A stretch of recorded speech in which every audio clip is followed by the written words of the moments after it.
What have you learnt most about yourself from having your children?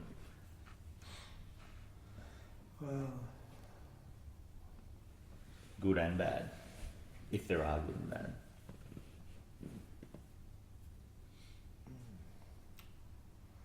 I think the biggest thing I learnt, or that I learned along the way, is that I do have children, and you've got to think before you do things. You've got to be more responsible. And I'm a really impulsive guy. If I see something I want, I get it. If I get cranky, I get cranky. And I've learned that I haven't learned it because it's too late. I learned from my own mistakes that I should have been more conscious that I had children. I should have been more conscious of the consequences of when you're going to lose your temper, if you're going to do something and you're going to be in the wrong place and you're going to be with the wrong people.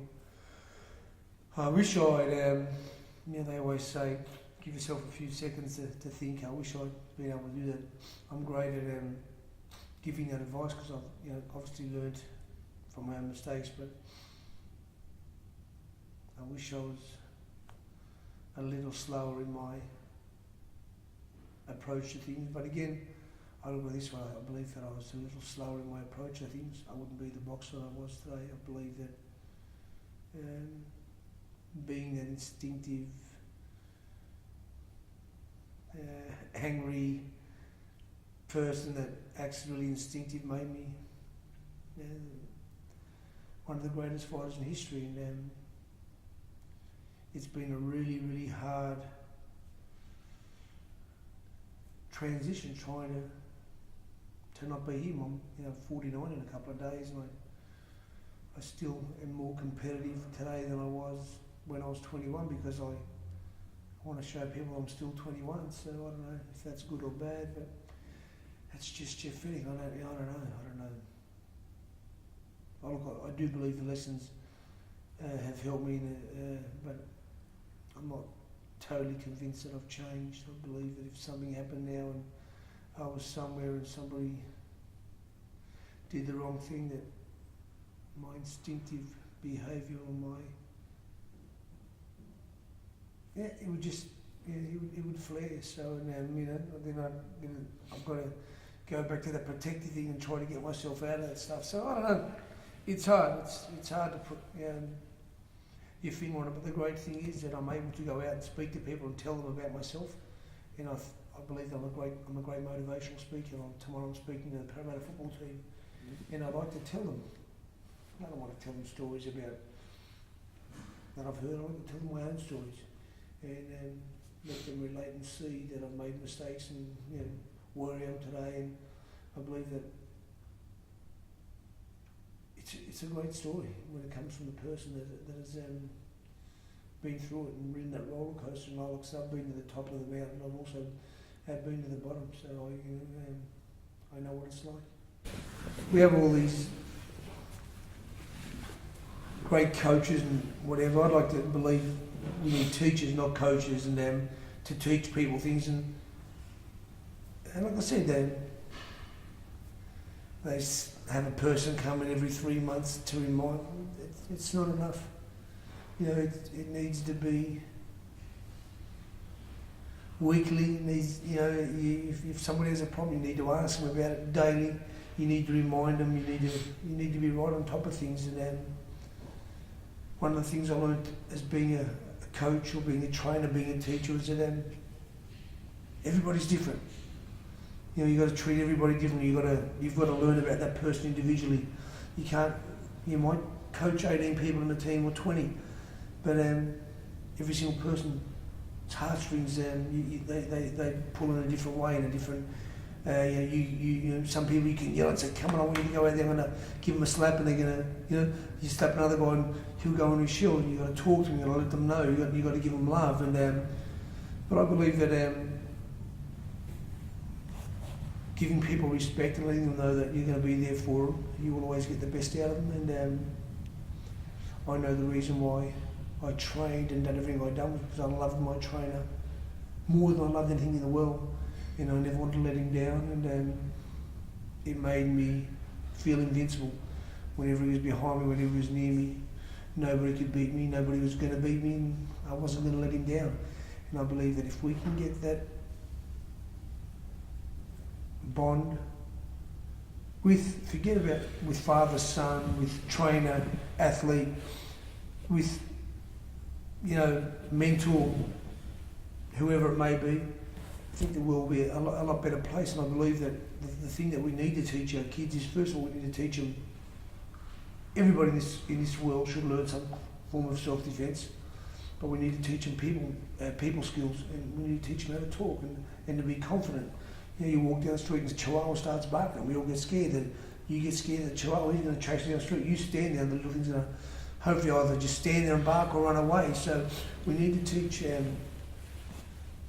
this generation, especially, how to be confident and to believe in themselves and be able to say no and be able to, not be a follower. Don't have to be a leader. But a lot of people aren't strong enough to be a leader, and people don't respect people enough to think that you're a leader. But respect is brought upon yourself, and if you're able to say no, and these kids are able to say no to drugs, no to doing certain things, and then they'll be pushed and they'll say no again. They'll be respected, maybe not feared, but respect's a big word, and I think we need to teach our kids again.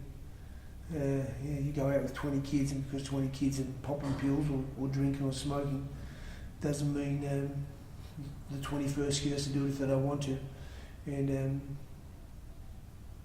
so self-respect. Yeah. Sheer pressure. These people most kids do things and try things because they think that they've got to do what everybody else does. And this is no lie.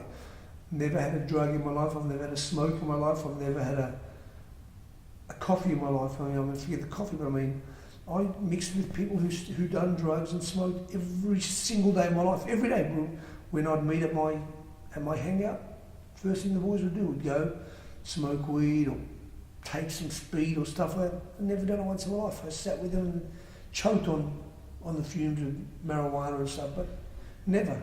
Look at me today. I look at some of my friends who are every bit better athletes than Jeff Fenech.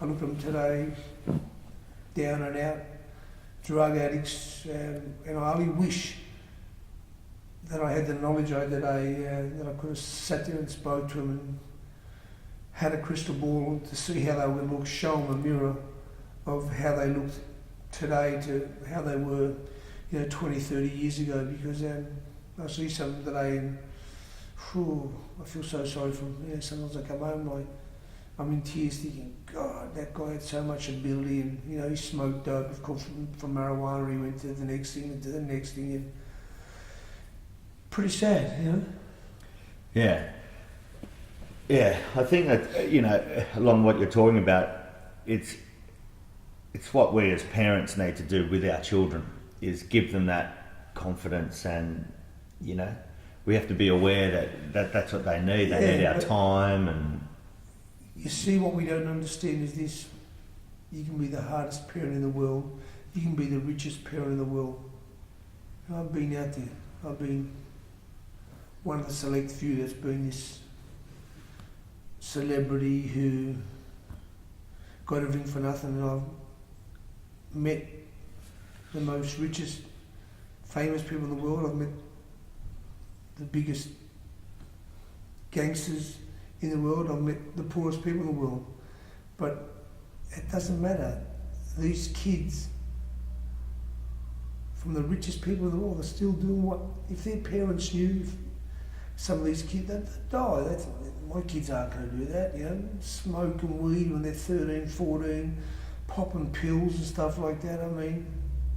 We don't know, like I said.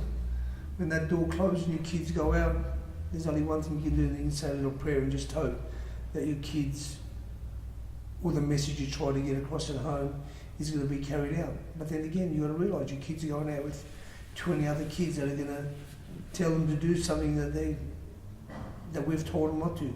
Who do you think they're going to listen to? You hope it's us, but trust me, 9 times out of 10, they listen to the friends. It's sheer pressure of being accepted.